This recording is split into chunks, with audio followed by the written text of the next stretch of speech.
tarde, boa noite, pessoal. Meu nome é Luiz Fernando, eu sou acadêmico do curso de Medicina da Universidade Federal do Pampa e sejam muito bem-vindos ao terceiro episódio do Fisiocast, episódio esse realizado no dia 4 de outubro de 2024, um podcast sobre gente, sobre ciência e junto a mim eu tenho essa equipe incrível, então primeiramente começando com a professora Bruna. Olá, pessoal! Então, agora, hoje, mais um episódio do Fisiocast, é um projeto de extensão da Universidade Federal do Pampa, coordenado, então, por mim, professora Bruna Seolim, e pela professora Lidiane Dal Bosco, ambas professoras de Fisiologia Humana do curso de Medicina. Então, junto com a gente, temos nossos alunos, estudantes de Medicina, e também Rafael Fernandes, que é pesquisador e o nosso colaborador externo. Fala, pessoal, eu sou o Lucas, aluno do 5º semestre de Medicina da Unipampa também. E hoje vai ser um prazer participar em mais uma conversa aqui do nosso Fisiocast. E além de mim, também temos os estudantes Thiago e Ellen, que hoje não vão participar da nossa conversa, mas estão no backstage fazendo que tudo dê certo hoje. Bem, hoje temos o prazer de receber uma convidada muito especial e amiga de longa data. Bem-vinda, Mariane Bertagnoli. A Mariane é gaúcha, natural de Santa Maria, cidade muito próxima de Uruguaiana. A Mariane é fisioterapeuta pela Universidade Federal de Santa Maria e depois de formada foi morar em Porto Alegre, onde realizou mestrado e doutorado em fisiologia pela Universidade Federal do Rio Grande do Sul. Apaixonada por pesquisa científica na área de fisiologia cardiovascular e exercício físico, seguiu seus trabalhos como pós-doutoranda no Instituto de Cardiologia de Porto Alegre e não parou mais. Mudou-se para Montreal para realizar um segundo pós-doc em Ciências Biomédicas no Centro de Pesquisa do Hospital Saint-Justine. Na sequência, realizou um terceiro pós-doc em Medicina Cardiovascular na Oxford University, no Reino Unido. Com esse rico acúmulo de conhecimento, experiências científicas e sempre muito, muito motivada, a Mariane conquistou a posição de professora em fisioterapia cardiopulmonar na Escola de Fisioterapia e Terapia Ocupacional da McGill, aqui em Montreal, cidade onde a Mariane mora atualmente com a sua família. A Mariane coordena seu próprio laboratório de pesquisa na área de saúde materno-infantil no Hospital Sacré-Cœur, Centro de Saúde do Norte da Ilha de Montreal, e no Instituto de Pesquisa da McGill, orientando alunos de mestrado e doutorado de várias partes do mundo, além de manter uma rede de colaboração em pesquisa com grupos brasileiros e internacionais, que é um belo exemplo. Para completar esta breve introdução, esse ano a Mariane tornou-se líder do Programa de Pesquisa Cardiovascular no Instituto de Pesquisa da McGill.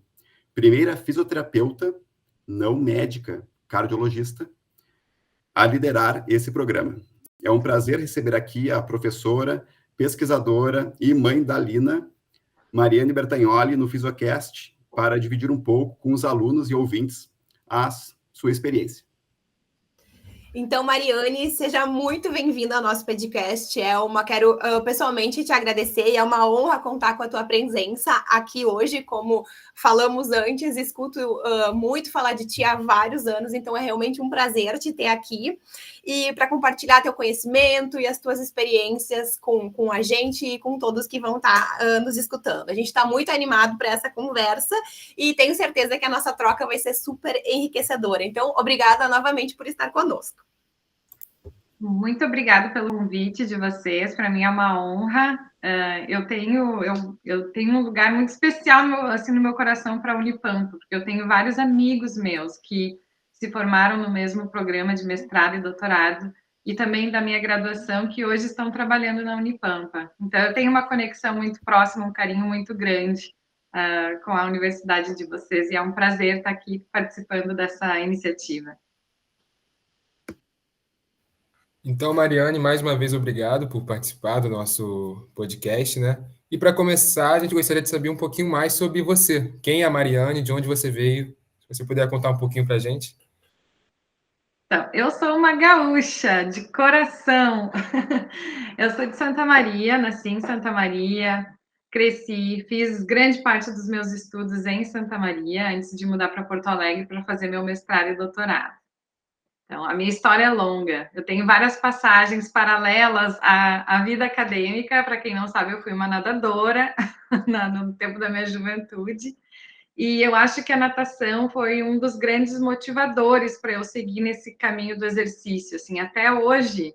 Muitas das questões de pesquisa e tal, assim, que eu trago, vem um pouco daquelas questões que eu tinha da época que eu treinava, da época que eu nadava, pensando em como aplicar isso na questão da saúde, na questão de tratamento e terapia, mesmo assim. E foi um pouco, assim, o caminho da fisioterapia foi um pouco o segmento dessa trajetória aí no esporte e assim, na atividade com o exercício, né? Então, eu me motivei muito focando não tanto assim na questão atlética e esportiva, mas voltada para a saúde e terapia, né, intervenção. Então, foi assim que eu comecei a fisioterapia lá na Universidade Federal de Santa Maria. Lá, assim, eu tive um pouco de contato com a pesquisa no final do meu curso de graduação. Então, no programa de fisioterapia, lá a gente não tinha muitas pessoas fazendo pesquisa básica dentro do curso de fisioterapia. Eu acho que não tinha ninguém. E o meu contato com a pesquisa naquela época foi com pesquisa clínica, pesquisa simples, como iniciação científica, que eu acho que até hoje ainda tem as bolsas de iniciação científica.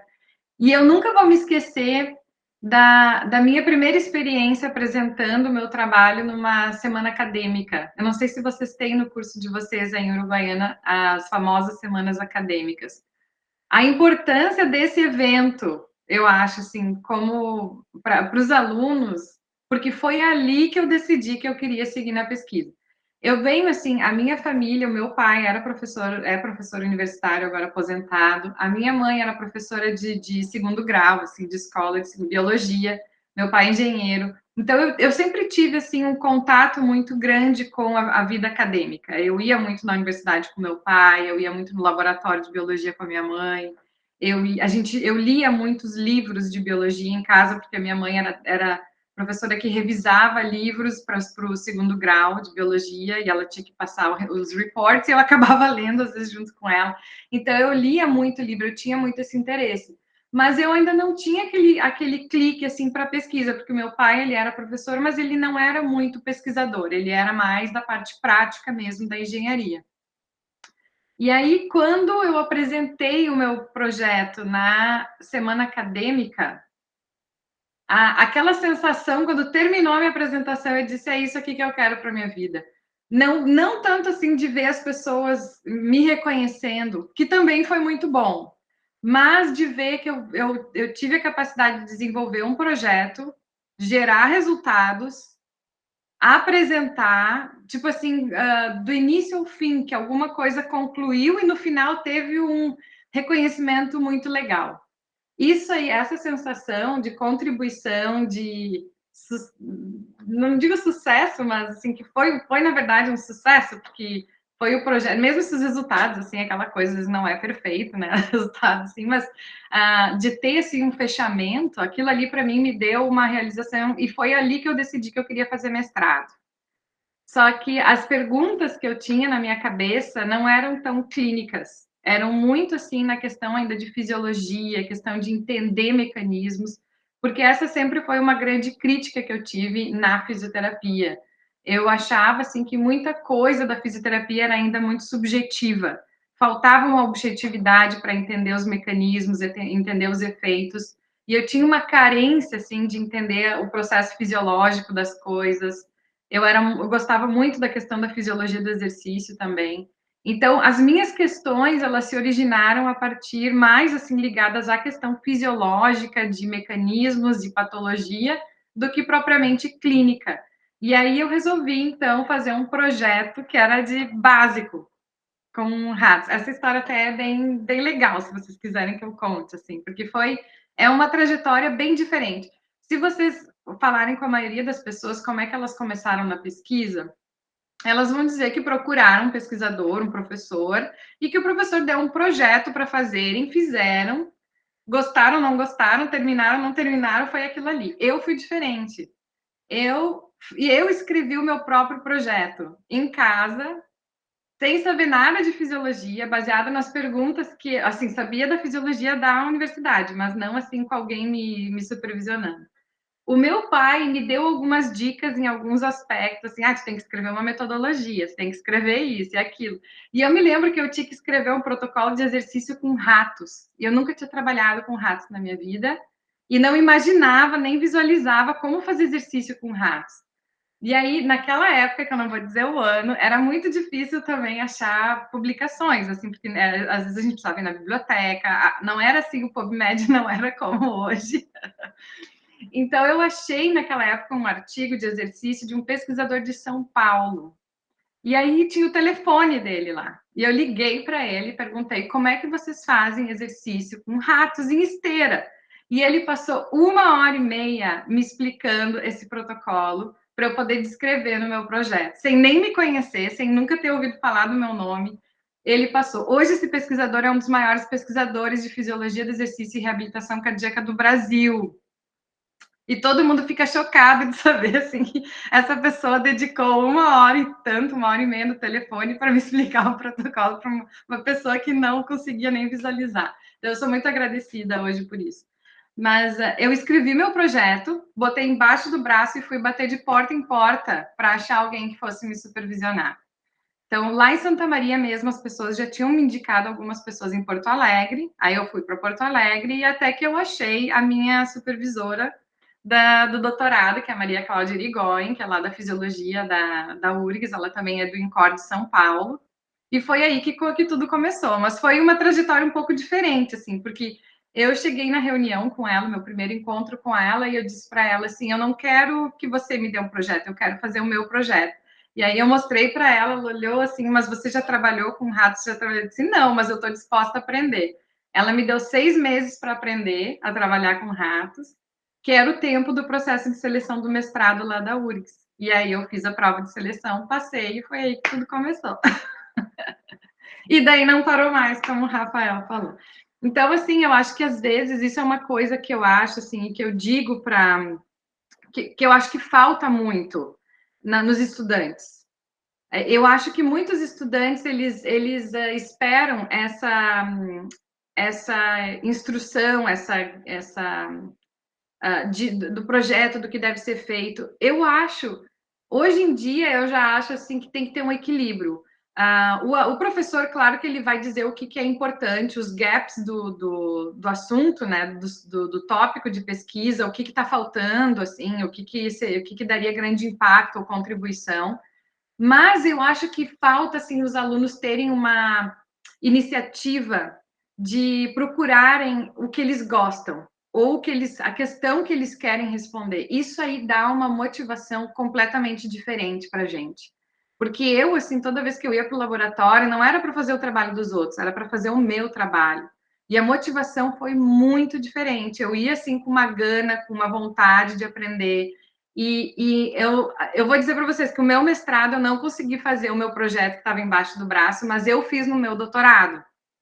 E no dia que eu entreguei a minha tese de doutorado, que foi aquele projeto que eu fiz e levei embaixo do meu braço, foi uma emoção assim que eu nunca vou me esquecer também. Eu estava dirigindo o carro, levando as cópias da minha tese, e eu assim, uma emoção enorme de dizer, me lembrou aquela semana acadêmica. Eu fiz e deu certo, e está aqui. E daí em diante só foi isso, a repetição dessa sensação. No meu pós-doc, na minha vida, e é isso que eu sempre tento buscar. É difícil hoje em dia encontrar alunos e achar alunos que tenham essa mesma sensação, porque hoje é raro. Eu, aqui no Canadá, e eu não sei como é que é no Brasil, é difícil, é raro encontrar alguém que me procura dizendo, eu quero pesquisar isso, você me ajuda? Normalmente os alunos contactam a gente, eu quero fazer um mestrado, o que você quer que eu faça?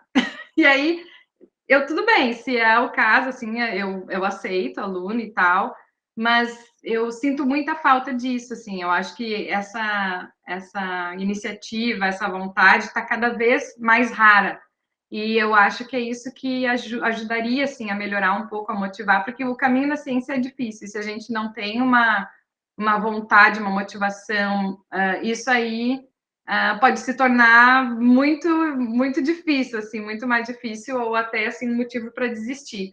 Mas se a gente tem essa motivação extra, a gente sempre bota isso como prioridade. Então, mesmo quando é difícil, a gente pensa, não, isso aqui é meu projeto, eu quero fazer. Mesmo se não der certo, mesmo se o resultado não der errado, é a minha contribuição. É isso que eu quero fazer. Então, fica aí minha dica.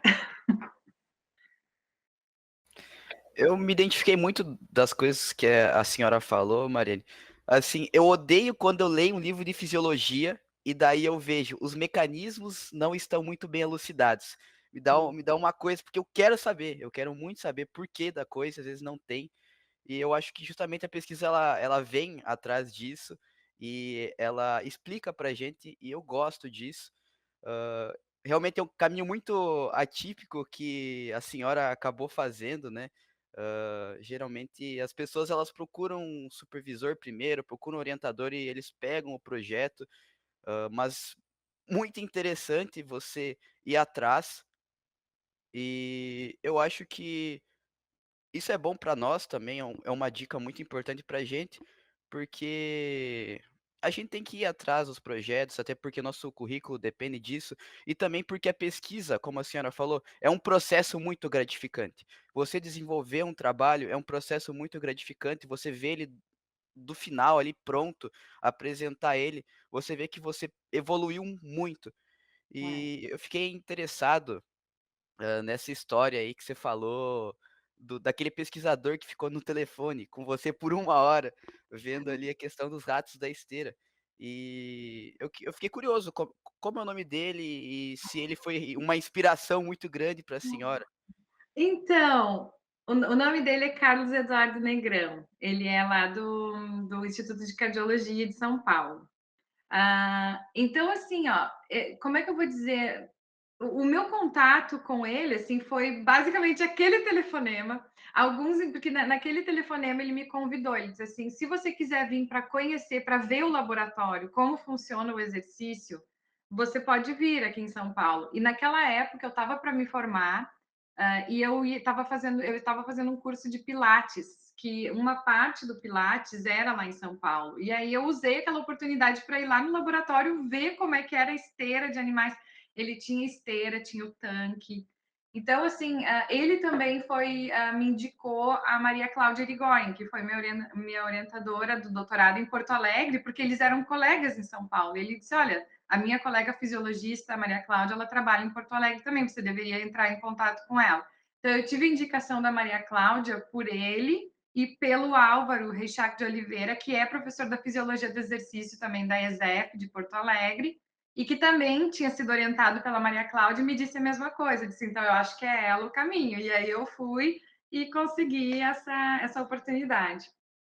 Mas ele, assim, foi engraçado porque depois desse evento, eu acho que eu só vi ele mais uma vez em um congresso, antes de eu mudar para Montreal. E eu me lembro que eu fui, assim, esperei, porque ele é uma pessoa muito conhecida, assim, no campo, né? Então é difícil até agora de chegar nos congressos, assim, tem um monte de gente querendo falar com ele e tal. E aí eu esperei, no final eu falei, agradeci, falei para ele que eu estava terminando meu doutorado e que eu ia para fora fazer um pós-doutorado e depois nós perdemos o contato. Mas eu tenho assim, às vezes eu recebo notícias dele pelo pessoal que eu conheço do INCOR, que eu sempre pergunto. A Maria Cláudia, né, que eu ainda colaboro com a Maria Cláudia Irigoyen, ainda tenho contato. Então é por aí que tem. Mas é isso que eu digo, assim, esse telefonema foi mais pela a vontade que eu tinha de entender. Hoje em dia, eu acho que ninguém mais faria isso, porque você dá um Google, você dá um PubMed, você acha praticamente informação de tudo. Naquela época, o acesso era muito mais difícil. Então, isso aí, para mim, foi um dos assim, dos que a gente diz milestones, sabe, para a gente poder avançar no projeto. Eu acho que se aquele telefonema não tivesse funcionado, eu não sei se eu teria tido sucesso. Foi uma coisa muito engraçada. Um telefonema fez uma grande diferença. Mas eu fico pensando, naquela época as barreiras eram muito maiores. Hoje já existe uma facilidade muito maior. Então você pode hoje ter acesso a metodologias muito mais facilmente e fica de um certo ponto, fica mais fácil para você querer desenhar um projeto, uma metodologia, se você tem acesso a essa informação, né? Então, essa barreira que eu tive, vocês provavelmente não terão. Eu a minha carreira se dependeu de um telefonema, assim, vocês não é isso, vocês é a vontade de procurar o que vocês querem. Então, é mais essa a questão da barreira, assim, é vocês terem a curiosidade. Eu acho que o ponto aqui é ter a curiosidade, fazer a pergunta corretamente e achar formas, como é que isso pode ser respondido, não só ir para a internet e tentar achar respostas de qualquer forma, mas como isso pode ser respondido de uma forma adequada. E aí, a partir daí, desenvolver. Então, essa fica, fica a dica, né? Aí você falou um pouquinho, né? Foi até bom saber um pouquinho sobre sua carreira no Brasil, né? Que a gente falou, a gente lê muito suas pesquisas, a gente vê o seu trabalho no Canadá, né? Mas saber um pouquinho das suas influências no Brasil e que foi importante também, que você fez um trabalho importante aqui, né? Mas então, como é que foi essa mudança para o Canadá, então? Quando você foi fazer esse pós-doutorado, como é que aconteceu o contato? Como é que você foi parar lá no Canadá? Então, eu estava na época fazendo o meu primeiro pós-doutorado, que foi um pós-doutorado bem curto, assim, logo que eu terminei. Na verdade, durante todo o meu doutorado, eu queria ter uma experiência fora do Brasil.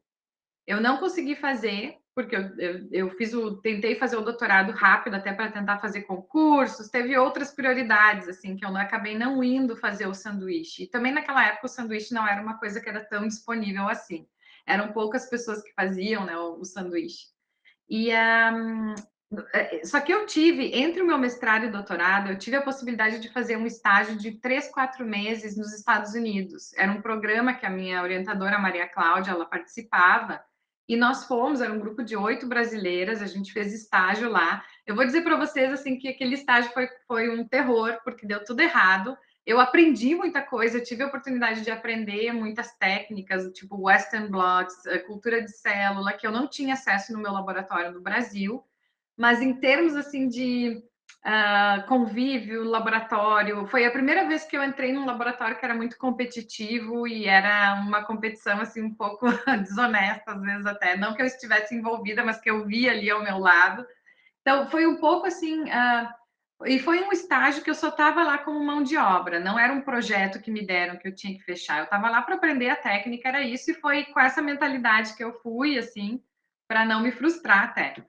Mas eu voltei com aquela coisa assim, não, eu quero ir de novo, eu quero aprender mais e fiquei com uma vontade assim, de ir para desenvolver um projeto, não só para ir lá e aprender a fazer uma técnica. No doutorado eu não consegui, como eu falei, e aí eu estava fazendo meu pós-doutorado com o professor Robson Santos, que é lá de Minas Gerais. Eu fazia no Instituto de Cardiologia de Porto Alegre, mas eu era supervisionada pela Maria Cláudia Irigoyen, que também foi minha orientadora do mestrado e doutorado, e o professor Robson Santos de Minas Gerais. E eles são pessoas muito internacionalizadas, assim, eles conhecem muita gente fora do Brasil, eles colaboram com muitos grupos.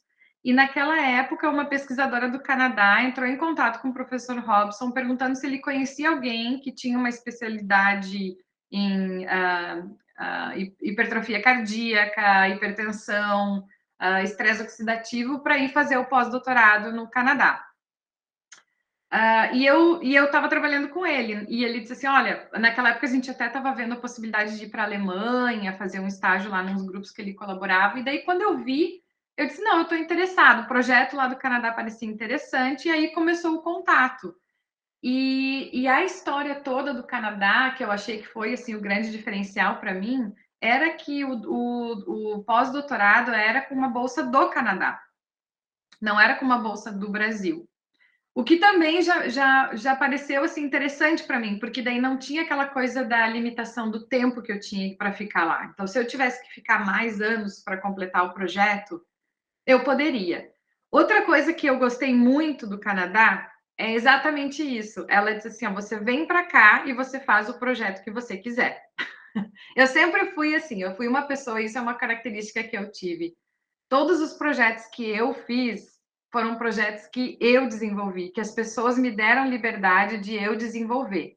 Me ajudavam, claro, assim, como eu falei, assim, a dar aquele toque para deixar o trabalho mais impactante, responder gaps que são mais importantes, mas o grande interesse, assim, as metodologias e tal, me deixavam livre para eu desenvolver. E esse laboratório do Canadá foi a mesma coisa. Tudo bem que a internet acho que deu uma falhada. Então, o laboratório do Canadá foi a mesma coisa. É o mesmo laboratório que o Rafael também fez o pós-doutorado. A nossa supervisora lá, ela era uma supervisora que dava muita liberdade para a gente desenvolver os projetos que quisesse, assim. Então, eu cheguei lá e fiz o projeto que eu queria, desenvolvi as técnicas que eu queria, participei de outros projetos com colaboração, eu aprendi as técnicas que eu queria, ela ajudando a estabelecer contatos com outros laboratórios que pudessem me ensinar, e foi aí que surgiu. Então, eu ganhei bolsa do Canadá para poder vir, primeiro eu ganhei uma bolsa, na verdade, as duas bolsas foram do Quebec, né, da província de Quebec, o que me deu, assim, o suporte para ficar 4 anos no Canadá. E outro evento, assim, que foi muito engraçado, porque quando eu recebi a confirmação de que eu tinha bolsa para mudar para o Canadá, eu também tinha sido chamada para um concurso que eu tinha passado, de fisiologia numa universidade federal, ao mesmo tempo. E eu me lembro que eu fui, assim, para conversar com o departamento, era lá na fisiologia da Universidade Federal de Santa Maria, que, na verdade, quando eu saí da Federal de Santa Maria, eu disse assim, eu vou sair para voltar para ser professora de fisiologia aqui. Esse era o meu sonho, assim. E eu passei nesse concurso no dia que eu recebi a bolsa do Canadá. E aí eu fui conversar com eles e perguntei assim, vocês segurariam a minha vaga por 2 anos para eu poder ir fazer meu pós-doutorado e voltar?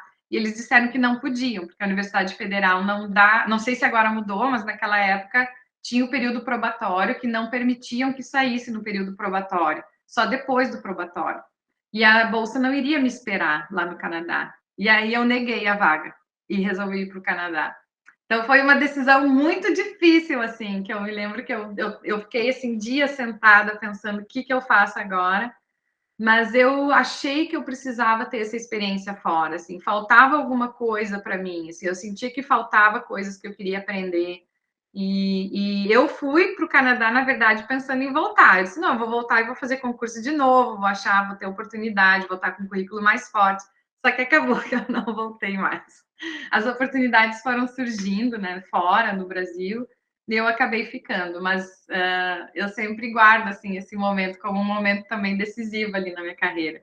Mas eu acho que tudo isso ajudou porque eu tinha essa bolsa, era uma bolsa muito boa, e foi aí que começou a trajetória fora.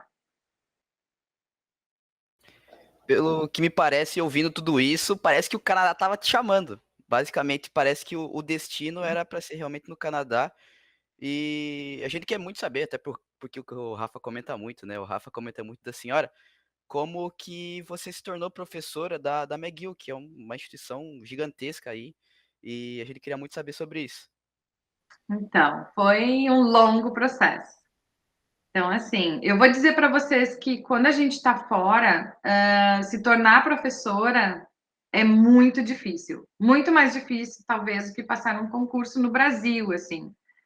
O concurso do Brasil, ele tem os challenges, né, de fazer a prova, de ter que estar preparado, a competitividade, tem, assim, os seus challenges, mas no Canadá, não existe muito assim, a questão de concurso. O processo de seleção, o processo de conseguir uma vaga de professor, eles abrem, eles divulgam a vaga, que a vaga está aberta, mas o processo de seleção, ele é completamente obscuro, assim, tipo, é o departamento que decide. E a gente não tem poder em nada nesse processo. Então, não tem como a gente estudar para se preparar, não tem como a gente... Tem coisas que a gente pode fazer para tentar aumentar as nossas chances. Então, por exemplo, montar boas apresentações, se preparar para as entrevistas, conhecer o departamento, o que eles querem, ter um dossiê de pesquisa muito forte, coisas assim, ou assim, mostrar, eles aqui valorizam muito a questão da independência e leadership, eles vão querer que entre como professor uma pessoa que seja muito independente, que não depende de ninguém, nenhum outro time para fazer a sua pesquisa, e que seja já reconhecido até internacionalmente como um líder, assim, então você tem que chegar já com uma carga muito forte, assim, de currículo, independência, leadership e tudo isso. Já no Brasil é diferente, né? No Brasil é mais a preparação para aquele concurso. Então, é um processo diferente. outra coisa, assim, que então no Canadá se torna uma coisa muito insegura, a gente nunca sabe direito como se preparar. Então a gente tem que ter uma preparação, tem que ter assim, a questão de mentoria muito forte para nos guiar um pouco como funciona esse processo, o que precisa para ter sucesso. Então são outros fatores, assim, bem diferentes do Brasil. E essa diferença, para mim, de sistemas, foi muito difícil. Eu levei muito tempo para entender como isso funcionava. Então, assim, no meu pós-doutorado, eu estava muito focada na minha pesquisa, eu era muito conectada com a minha supervisora, muito conectada nos projetos, no que a gente desenvolvia, mesmo eu tendo, assim, a minha linha bem definida dentro do laboratório dela, as pessoas de fora não sabiam o que era meu, o que era dela. Então, esse reconhecimento de independência, para mim, foi muito difícil. E aí surgiu, então, eu tinha, assim, faltava essa questão da independência e do leadership para mim, no meu currículo, assim. Então, depois de 4, 5 anos, eu tive essa oportunidade de ir para a Universidade de Oxford, fazer o meu outro pós-doc. E essa separação e essa ida para Oxford para trabalhar num projeto que era bem diferente, que eu estava fazendo as minhas técnicas lá, desenvolvendo uma coisa lá, isso aí foi o que me ajudou a mostrar essa questão da independência e do leadership. A partir daí, eu voltei para Montreal, depois desse pós-doutorado, e eu consegui, inicialmente, eu não consegui uma vaga de professora, eu consegui uma vaga de pesquisadora, num instituto de pesquisa que é do Hospital Sacré-Cœur, que até hoje eu ainda estou, de certa forma, conectada com eles para fazer alguns projetos clínicos, mas eles que me acolheram, eles me deram um laboratório para eu começar essa carreira de pesquisa como pesquisadora e não professora.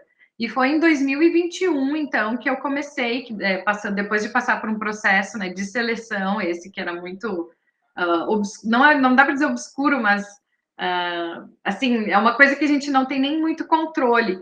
E depois, assim, quando a gente é selecionada, tem um período de negociação que a gente tem que passar, que a gente tem reuniões com todo mundo para negociar o Startup Fund, que é o dinheiro que eles dão para iniciar o nosso laboratório, onde vai ser o laboratório, quanto de aula, tudo é negociado aqui no Canadá. Então, a gente começa a carreira de professor com tudo sendo negociado, assim, quantas horas de aula eu dou, quanto de laboratório eu tenho, onde meu laboratório, quanto dinheiro. Então, tudo isso, assim, é negociável.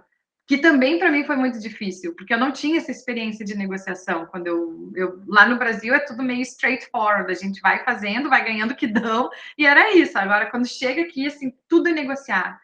Então, para mim, foi um processo difícil, assim, porque tudo para mim era novo e eu precisava de ajuda, de mentoria. Então, assim, mentores, pessoas que me davam conselhos foram essenciais para eu conseguir isso. E no momento que eu consegui, eu passei, então, aí que começou a carreira de professora mesmo, dando aula, organizando cursos, o que também é muito diferente da cultura do Brasil, o sistema que é diferente, assim, para a questão de organização de cursos. E então tudo foi assim um challenge depois do outro, mas que a gente foi vencendo, assim, vai vencendo, depois vai aprendendo. Mas eu digo assim também, a minha trajetória foi uma trajetória de muitos bumps on the way, assim, muitas pancadinhas aqui e ali para conseguir vencer. Enquanto eu olho assim alguns colegas meus, por serem canadenses ou por já viverem essa cultura norte-americana, né, há mais tempo, para eles foi mais suave, straightforward, assim. Para mim foi mais. Então, nós como imigrantes, eu acho que essa diferença de sistema é o grande assim, a grande dificuldade que a gente tem que passar. E se a gente tem mentores ou se a gente tem pessoas nos guiando, nos informando e nos preparando para isso, pode ser muito mais fácil, assim. Então, foi assim que começou a carreira de professora. Bom, e a gente teve o prazer, né, de conhecer o seu trabalho. O Rafa nos enviou o seu PubMed, eu pelo menos li quase todos os seus artigos, né? E a gente vê que se hoje você é professora de uma instituição como a McGill, desse tamanho, é pelo reconhecimento do seu trabalho, né? Hoje eu estou fazendo estágio na maternidade, faço estágio também no alto risco, no pré-natal de alto risco, e lendo o seu trabalho eu vejo quão importante ele é, né? Então, e para mim, se hoje você é professora de uma instituição tão grande, é pelo reconhecimento de um trabalho tão importante que você faz, né? Então, falando um pouquinho do seu trabalho, você trabalha muito com a questão da pré-eclâmpsia, da hipertensão na gravidez. Se você pudesse explicar um pouquinho mais sobre esses conceitos para a gente. Então, eu trabalho com a pré-eclâmpsia, então eu sempre trabalhei com hipertensão. Meu foco de pesquisa sempre foi sobre a hipertensão. Então, no meu mestrado e doutorado, eu trabalhei sobre modelos de hipertensão genético, com exercício, efeito do exercício. No pós-doutorado, eu passei a estudar um modelo de desenvolvimento de hipertensão. Então, por exemplo, causada por prematuridade, ou assim por gravidez de alto risco, efeito na mãe e no bebê. O meu pós-doutorado foi mais focado nos bebês, né, na progenitura. E aí, só que estudando isso, eu vi que muito da origem dos problemas, assim, desse desenvolvimento, né, de programação, dessa programação aí de hipertensão, ela vem da gravidez, vem das complicações gestacionais. Então, foi por isso que agora, na minha carreira independente, eu resolvi focar um pouco nos problemas da gestação como uma origem, uma possível ou, assim, potencial origem para tratar 3 ao mesmo tempo, a mãe, a placenta e o bebê. Enquanto se a gente trata depois, só vai ter efeito no bebê, a gente esquece a mãe, esquece a gestação, ou tratando só a mãe, depois também a gente esquece. Então, eu achei, assim, tratando a gestação, né, a gravidez, eu acho que a gente consegue aí benefícios para os 3.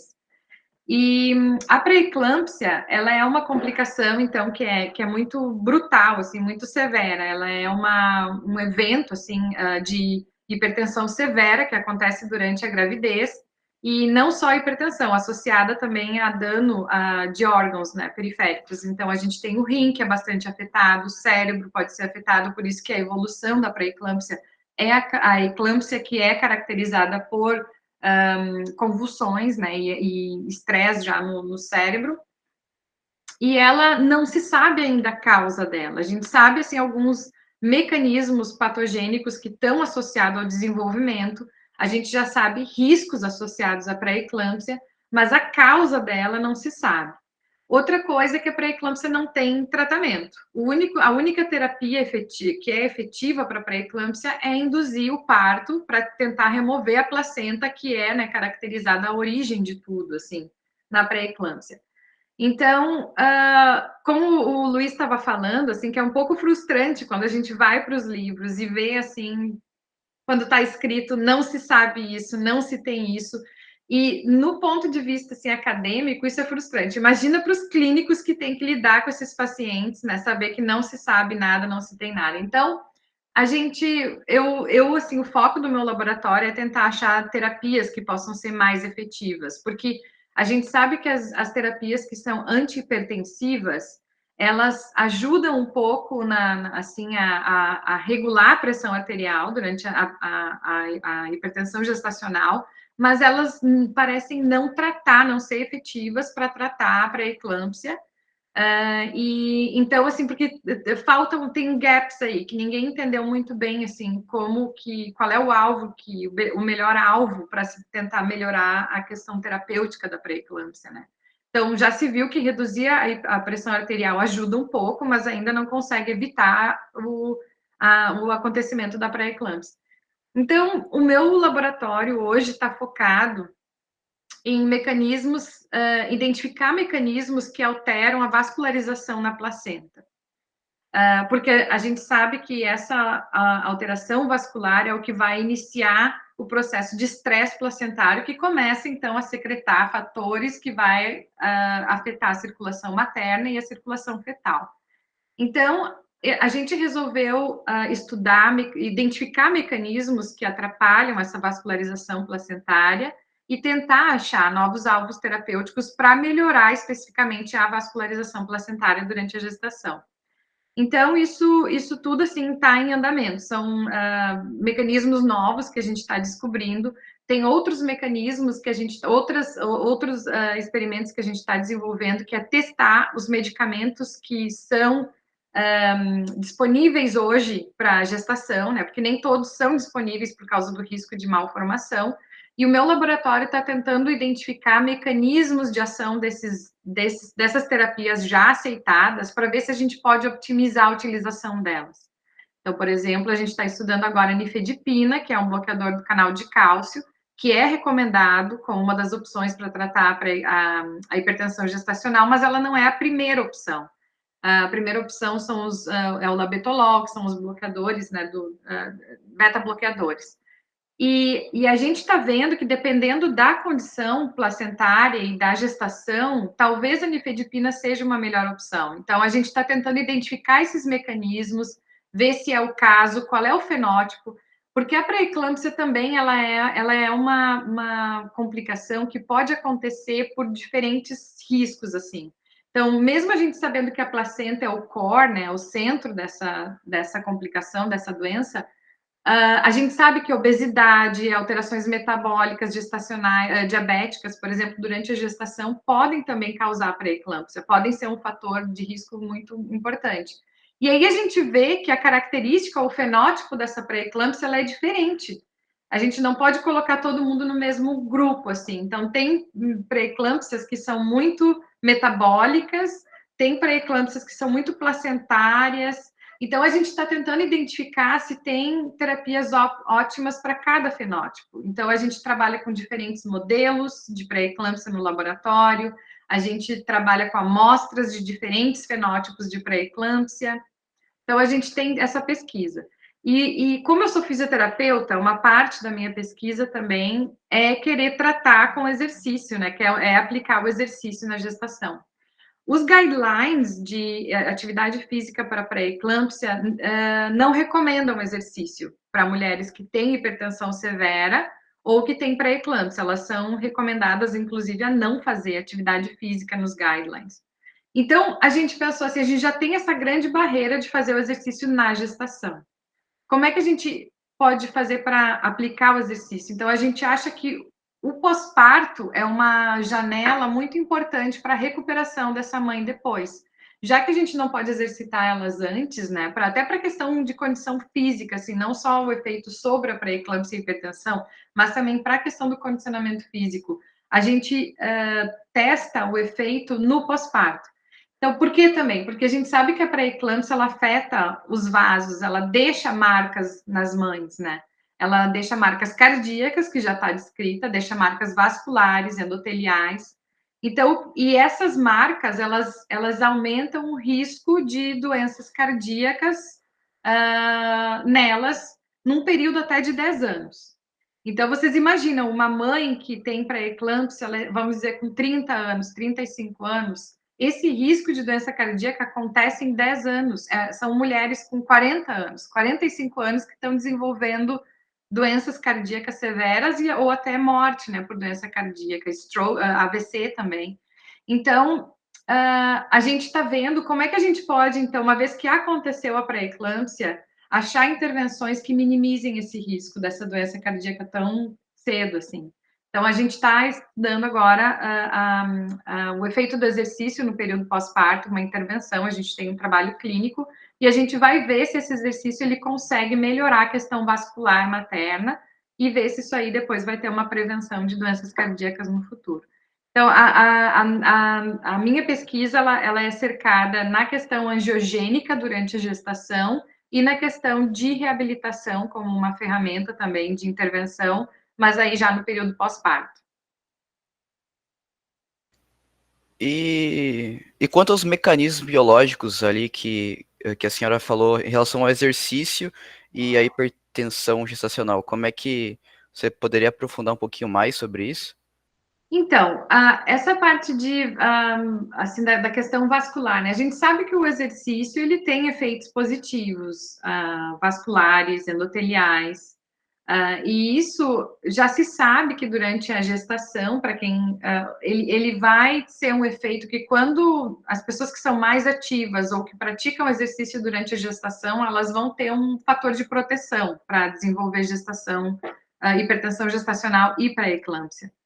Mas uma vez que já existe a hipertensão ou pré-eclâmpsia, o exercício parece não ter muito efeito, porque já está estabelecida aquela situação de estresse e o exercício às vezes não é efetivo o suficiente para reverter aquilo. Isso eu estou dizendo para vocês até assim sem ter tanta certeza, porque o que acontece na verdade é que são poucos estudos que testaram isso, justamente pelas limitações dos riscos envolvidos, né, de desenvolver uma pré-eclâmpsia severa ou a progressão para a eclâmpsia. Normalmente, assim, por questão protetora, eles não querem que as mulheres exercitem ou evitam exercício, e as próprias guidelines recomendam não fazer exercício. Então, o que eu digo para vocês são baseados em estudos animais, alguns estudos clínicos que foram mais ousados e que testaram isso, mas falta ainda muita evidência por causa dessas limitações envolvidas com o risco, com questão ética e a questão das guidelines. Mas a gente sabe que o exercício no pós-parto, isso que a gente vai testar também. Existem poucas evidências até para saber o que o exercício faz depois que se teve o evento. Um aluno meu fez uma revisão sistemática e mostrou que o exercício no período pós-parto ele tem um efeito positivo em qualquer gestação. Ele baixa a pressão arterial, não só nas gestações com hipertensão, mas ele é ainda mais efetivo se a mulher teve hipertensão durante a gestação. Então, isso em relação à pressão arterial. A gente não conseguiu concluir muito na questão vascular pela falta de estudo nessa revisão sistemática.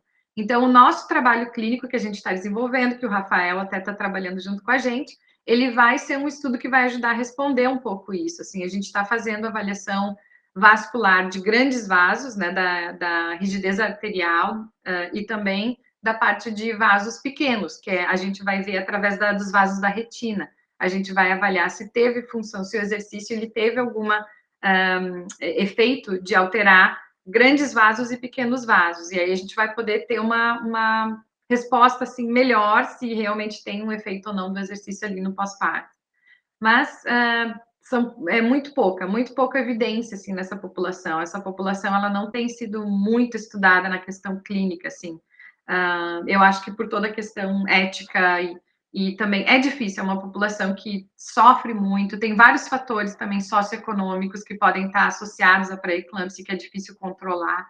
Então, falta muita coisa, por isso que a gente está aí para tentar preencher aí esse gap, né, que existe nesse tópico.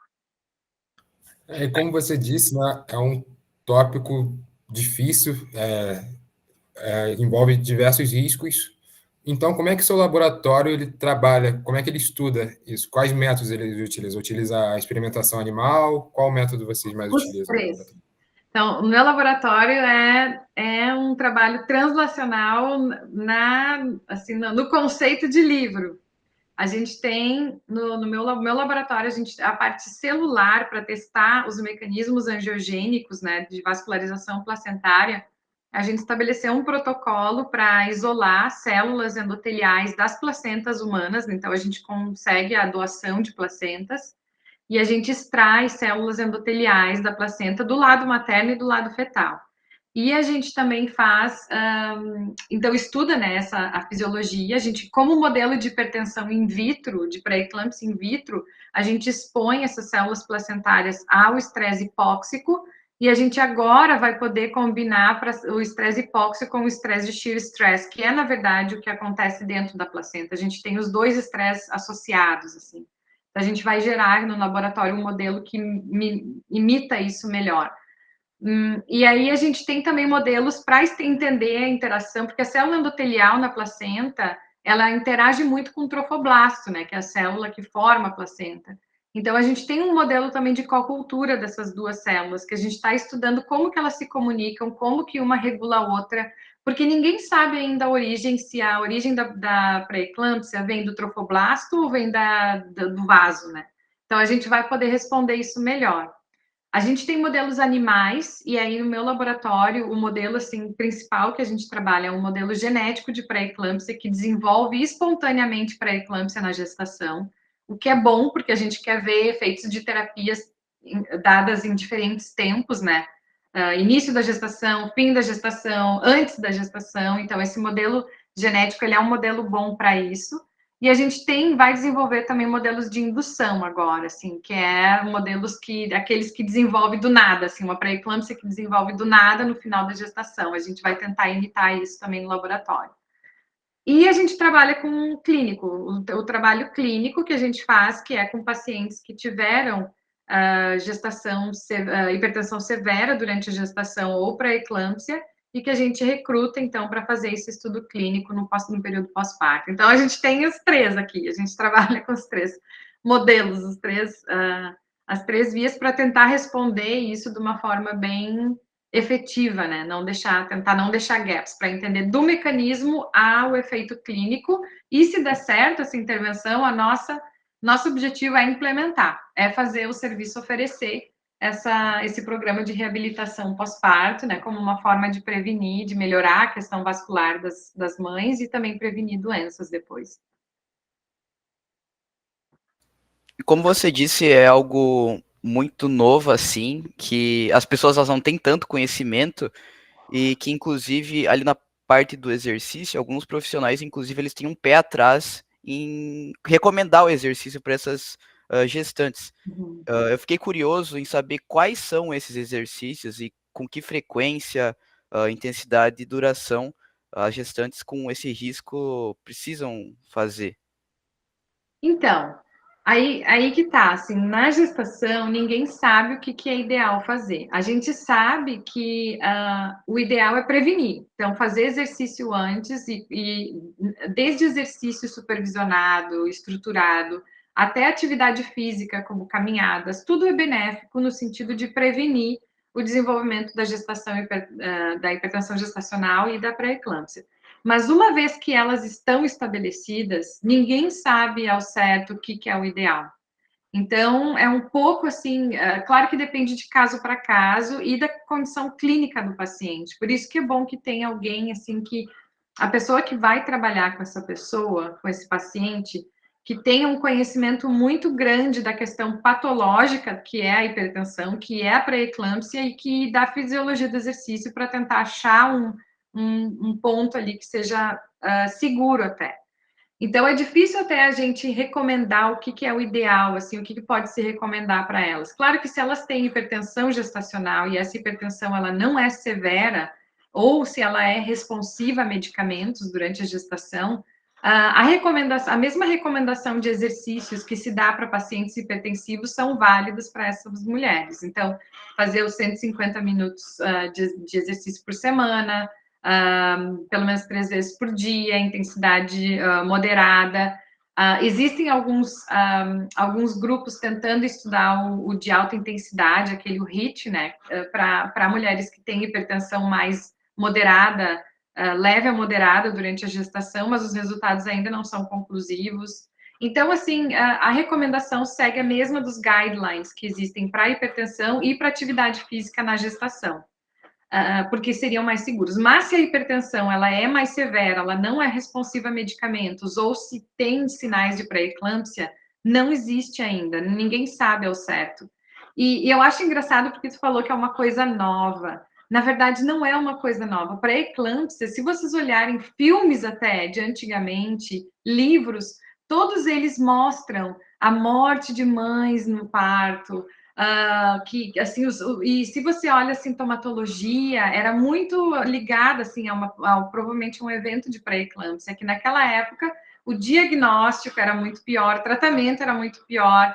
Então, é uma coisa que é muito antiga, que já vem de muito tempo, assim, só que ninguém conseguiu estudar isso direito, entender isso direito, assim, pelas limitações que se tem da questão de pesquisa com essa população também, né? Não é só também outra coisa, é difícil de saber quem vai desenvolver.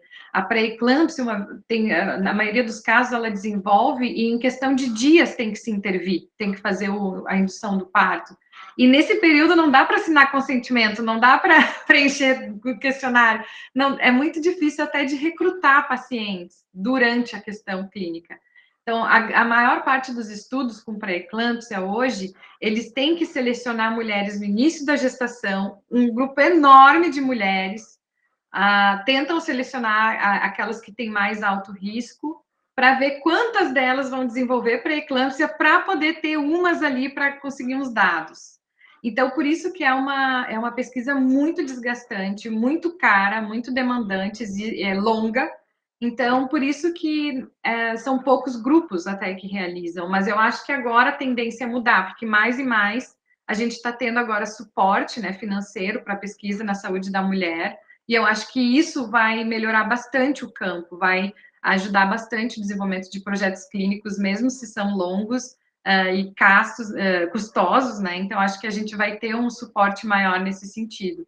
Mas, até agora, isso foi muito difícil. Foram, assim, a perseverança de poucos que deram esses dados que a gente tem hoje, assim.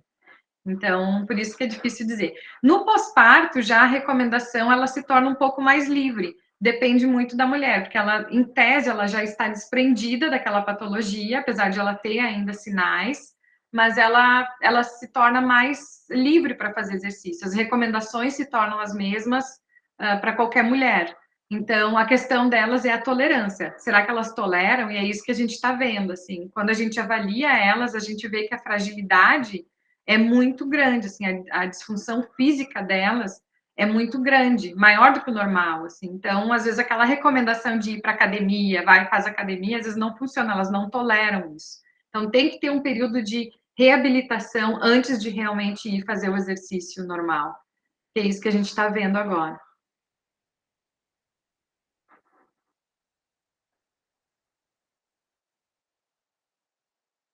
Mariane, também você fala um pouquinho que são poucos grupos de pesquisa que trabalham nessa área, né? E você, bem no início, tinha falado que ainda fala com a doutora Maria Cláudia, de vez em quando também, colabora. Você tem alguma colaboração com projetos desse tipo no Brasil também?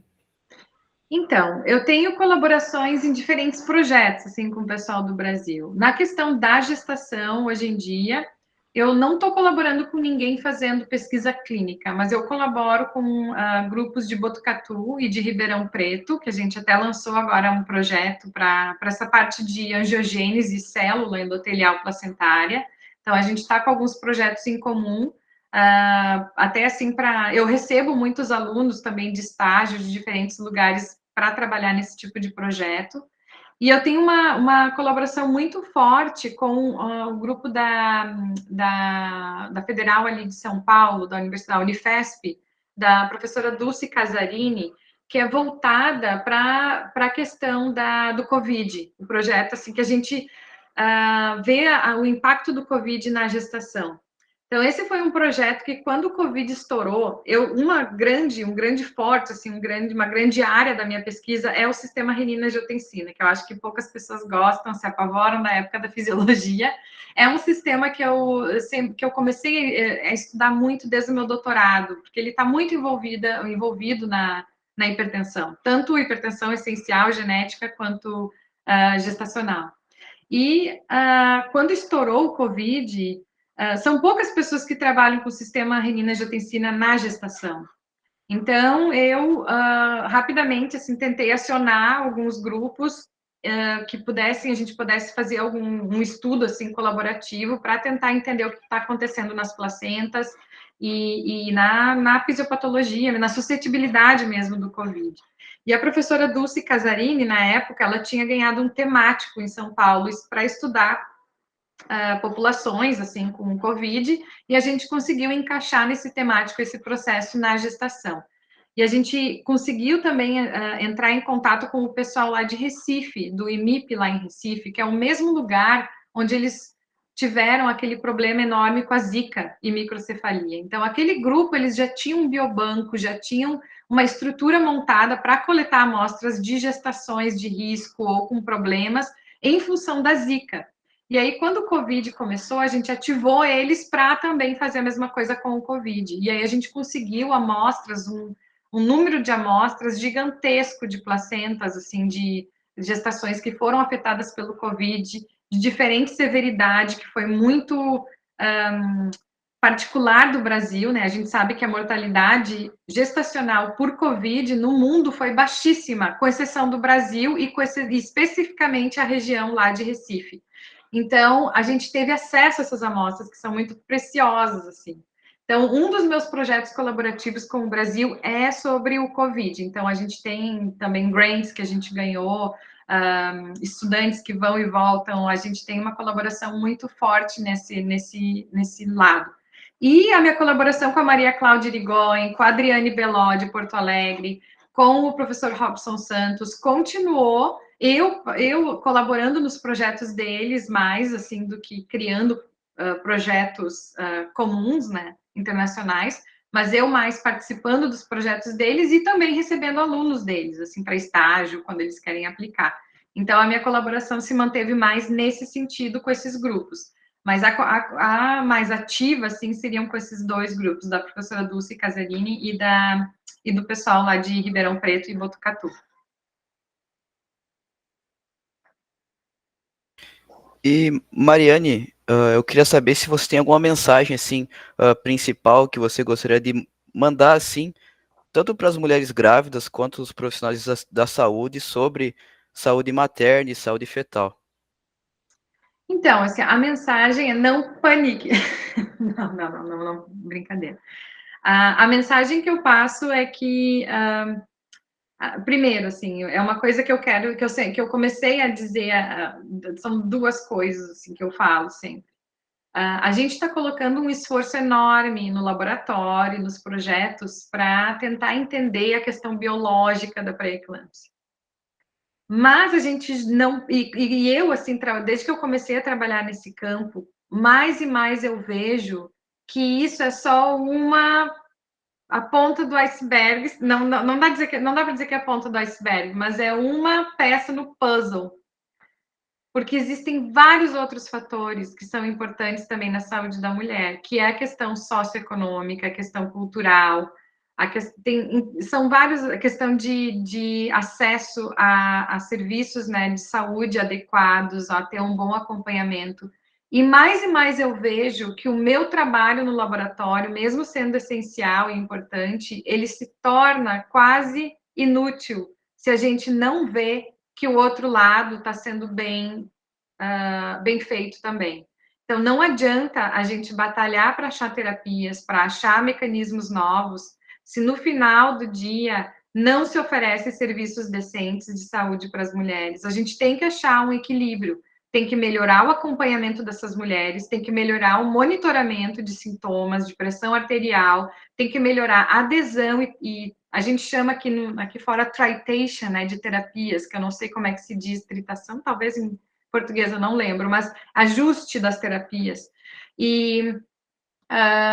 Então, tudo isso, assim, tem que ter um equilíbrio muito grande. Então, a mensagem que eu passo é mais, até não tanto para as pacientes, ou, assim, também para as pacientes, mas é mais, assim, para o pessoal da saúde, que isso tem que ser muito melhorado, tem que ser muito cuidado, e ele é essencial para que as terapias que a gente esteja desenvolvendo funcionem também. Então, a gente tem que ter o equilíbrio, a gente tem que ter o pessoal da biologia, assim, mais biológico, né? Mas esse lado, ele tem que também estar muito melhorado, senão um não vai funcionar, alguém vai falhar. Então, essa é a grande mensagem que eu passo, assim, que tem que ter esse equilíbrio, tem que ter uma melhor atenção à saúde das mulheres, tem que ter melhor follow-up, tem que ter melhor monitoramento, durante a gestação, após a gestação, não achar que a mulher, depois que teve a pré-eclâmpsia, os valores voltaram à normalidade, elas estão bem, tá tudo certo? Não. Tem que continuar a atenção no pós-parto para evitar essas doenças cardíacas ou uma nova pré-eclâmpsia se elas engravidam novamente. As crianças também têm que ser seguidas, porque elas também passam a entrar num grupo de risco de hipertensão e de pré-eclâmpsia se são mulheres. Então, tudo isso tem que ser muito melhorado, tem que ter um follow-up muito bom, e isso precisa ser melhorado na questão pública de saúde, na questão privada, não importa, isso tudo tem que ser melhorado. Essa é a primeira mensagem que eu tenho. A segunda mensagem que eu tenho é que eu acho que as pessoas deveriam começar a encarar a pré-eclâmpsia como um evento cardiovascular. Como é o evento, como é o miocárdio, infarto do miocárdio, como é o stroke, não no sentido assim, no sentido de que as mulheres que têm uma pré-eclâmpsia, elas precisam ser melhores seguidas por especialistas cardiovasculares, neuro, após a gestação. Então, se vocês olharem hoje, as mulheres que têm pré-eclâmpsia, elas são consideradas ainda como primary care, ou cuidado primário, eu não sei como é que é a classificação exatamente no Brasil agora. Então, elas não são consideradas como alguém que teve um evento. Então, elas não precisam ir para cardiologista ou, assim, especialistas se elas não... Isso eu estou falando do sistema de saúde público, porque aqui no Canadá é público. No particular, talvez seja um pouco diferente, no privado, mas existe um tratamento da mulher que teve pré-eclâmpsia que assume uma normalidade que, na verdade, a gente está vendo mais e mais que não existe. Se a gente conseguir considerar a pré-eclâmpsia um evento cardíaco, isso justifica elas entrarem no cuidado secundário. Isso quer dizer o quê? Elas precisam passar por uma reabilitação, elas precisam ter um follow-up melhor, e isso eu acho essencial para identificar essas mulheres que continuam com risco. Então, são as duas mensagens que eu digo, assim, tem que ter o equilíbrio dos avanços biológicos com o avanço socioeconômico e de serviço, né, de atenção à saúde da mulher, e temos que encarar a pré-eclâmpsia como um evento cardiovascular sério e que exige um follow-up que seja muito melhor e que seja tratado diferentemente para evitar essas doenças cardiovasculares aí que acontecem tão cedo. Então, são as duas mensagens que eu passo. Mariane, acho que chegando ao fim, né, guris, das nossas perguntas, então eu acho que tu falou tanta coisa legal aqui que a gente poderia ficar mais até o final do dia aqui conversando. E a tua trajetória, assim, linda, né? A gente estava comentando quando a gente pensou em te convidar, assim, que é alguém que saiu daqui do lado, né? Do interior do Rio Grande do Sul, que nem os guris são daqui, Luiz e Thiago são aqui também do interior do Rio Grande do Sul, Ellen e Lucas já são de outros estados, mas a gente sabe como, né? E eles também saíram dos seus estados, mas digo assim, é tão legal quando a gente vê alguém que saiu assim, né, de um lugar menor e foi, e galgou tanta coisa que nem tu galgou, né? Tá numa das melhores universidades do Canadá e do mundo. Então, isso é tão incrível, né? Que só tenho a te parabenizar e né, por toda essa trajetória. Com certeza tu tá aí porque foi mérito teu, né? E de tanta coisa que tu disse, tão legal, assim, algumas coisas me identifiquei tanto contigo, né? E quando tu fala para eles lá no início, eu anotei aqui que tu ligou para ele, eu imagino, oi, tudo bem? Só a Mariane que pode falar, né? Imagina acontecendo isso, né? Mas eu acho sempre isso, eu digo para eles assim, sempre digo para os alunos que isso é importante, é tu botar a responsabilidade em ti, né? Não esperar que o professor só vá atrás de ti e peça para tu fazer as coisas, mas o que eu posso propor, né? E como é que eu posso ir adiante? E eu tenho uma história mais ou menos parecida, porque quando eu sabia que eu queria fazer pós-doutorado no exterior, né? Nos Estados Unidos. Eu tinha decidido que eu ia para os Estados Unidos. E aí eu comecei a, tipo, assim, eu fui, bati de porta em porta e cheguei para uma pesquisadora que era top, assim, da área. Eu falei, oi, foi mais ou menos isso. Oi, tudo bem? Quero trabalhar contigo. Por telefone? Não foi por não, depois foi, né? Mas assim, mandei um e-mail, mais ou menos isso. Oi, tudo bem? Quero trabalhar contigo, assim, né? Rindo, assim. Então, acho que eles têm que botar a cara nesse sentido, né?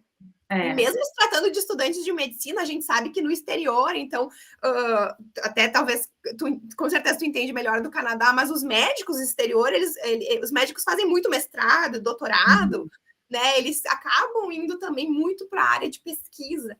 Então, se eles têm vontade de sair do país, é algo de se fazer. Oi, tudo bem? Sou Lucas, sou Luiz. Posso passar um tempo no teu laboratório?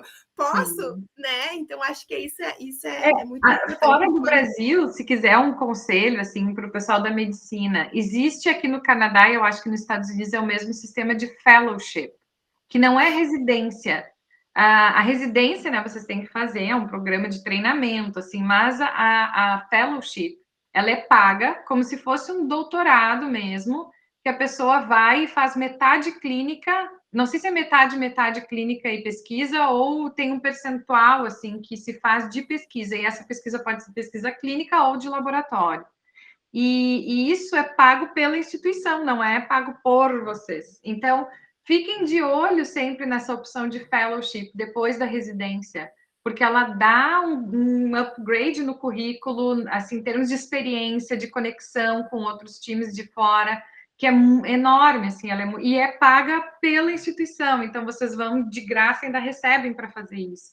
Então, é uma oportunidade que tem que ficar muito de olho, assim. Então, aqui no Canadá tem praticamente todas as universidades e hospitais têm esses programas de fellowship, e eu acho que nos Estados Unidos também. Tem sim.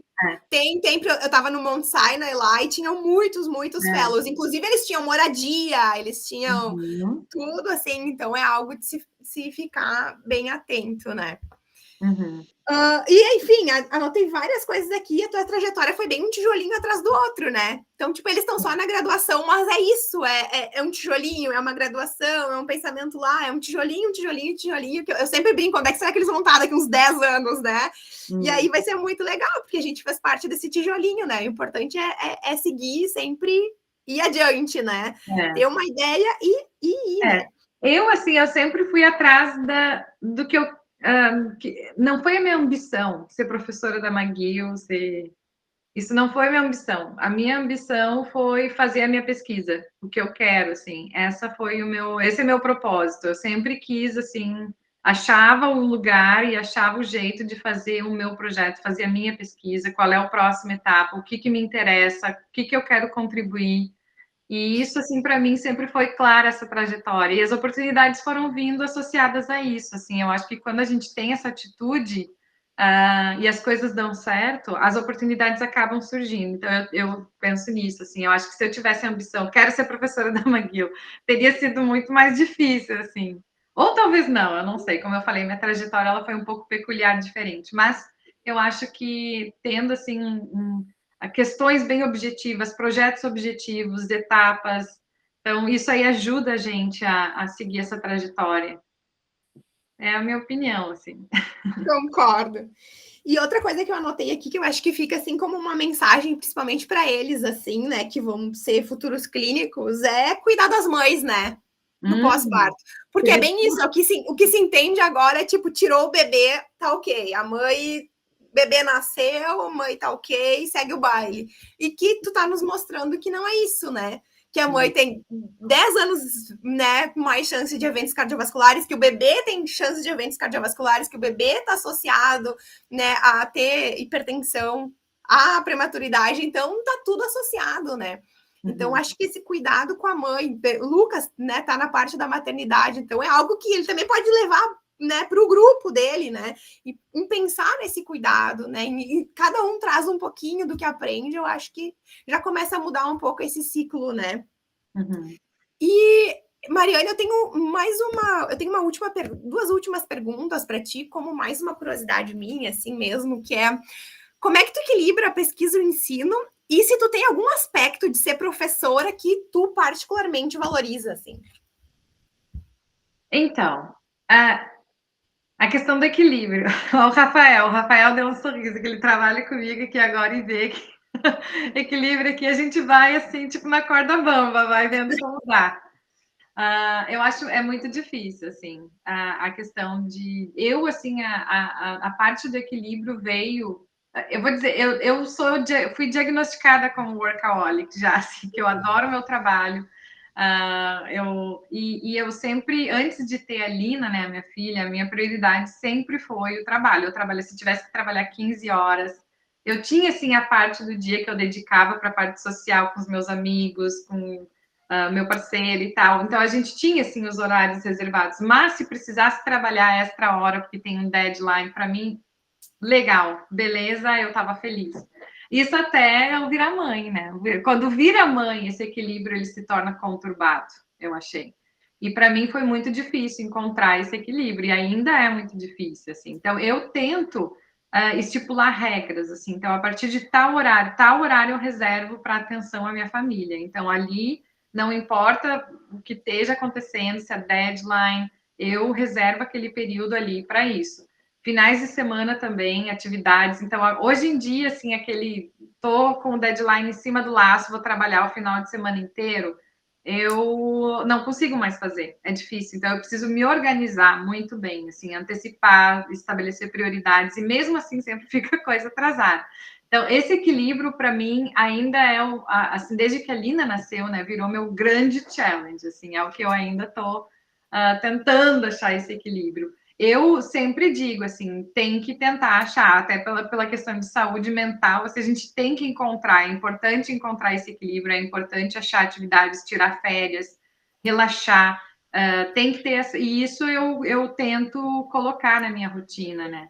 Mas, assim, outra coisa que é importante, saber dizer não para algumas coisas. Então, a gente tem que cada vez mais, quanto mais a gente vai conseguindo oportunidades, mais mais coisas vêm para a gente, assim, convites, e a gente tem que começar a filtrar, a gente tem que começar a equilibrar, assim, o que vale a pena eu dedicar o meu tempo, sabendo que ele é limitado. Então, a gente tem que fazer escolhas melhores. E, às vezes, a gente fica até em dúvida, assim, o que seria uma melhor escolha. E eu acho que o papel de mentores, nesse aspecto, ajudam muito a gente, assim, a definir prioridades, coisas que vão ser mais, que vão ajudar, ou mais importantes para o que a gente quer, chegar, né? Então, o mentor, ele joga um papel muito importante, assim, nesse aspecto. Mas é difícil sempre a questão do equilíbrio, né? Mas devemos e tentamos, eu tento. Eu sempre peço para as pessoas terem, tento ajudar o máximo que posso, mas eu sei que cada um tem o seu challenge, né? Tem o seu desafio e que tem que ir para achar esse equilíbrio. A segunda é o papel de professora. Eu acho que eu adoro ser professora. Eu sou muito feliz, assim, de ser professora. O fato de eu poder... E, assim, não tanto por passar o conhecimento, assim, porque a gente está ensinando. O que eu adoro é deixar a pulguinha atrás da orelha dos meus alunos, assim, é estimular essa curiosidade, fazer com que eles tenham, assim... essa vontade de explorar, de pesquisar. Uma coisa que eu acho, assim, a pesquisa, ela nos dá um poder muito grande, assim. Fazer pesquisa, né, essa questão que eu falei para vocês, desenvolver projeto e terminar, ela nos dá um empoderamento, de que a gente se sente com o poder de entender as coisas melhor, de responder as coisas melhor. E é isso que eu tento passar para os meus alunos, assim. No momento que vocês vão para a carreira acadêmica, fazem pesquisa, ou só para uma formação específica, assim, isso vai dar para vocês uma sensação de poder muito grande, assim, de entendimento, de decisão, e isso que eu tento passar para os alunos. Então, quando eu dou, assim, as aulas, não é só ir lá despejar conteúdo, mas eu sempre falo, assim, no sentido de estimular perguntas. Quais são essas perguntas que vocês têm? Porque foi isso que aconteceu comigo. Foram as perguntas que surgiram durante a minha graduação que me estimularam a fazer a pesquisa para tentar responder elas. Então, essas perguntas que o Luiz falou, que vai no livro e que não diz, e que diz que não tem, assim, foi isso que me estimulou a ir para a pesquisa. E é isso que eu tento passar para eles, assim, tem muita coisa que não se sabe e a gente precisa de gente para fazer. Então, queiram fazer.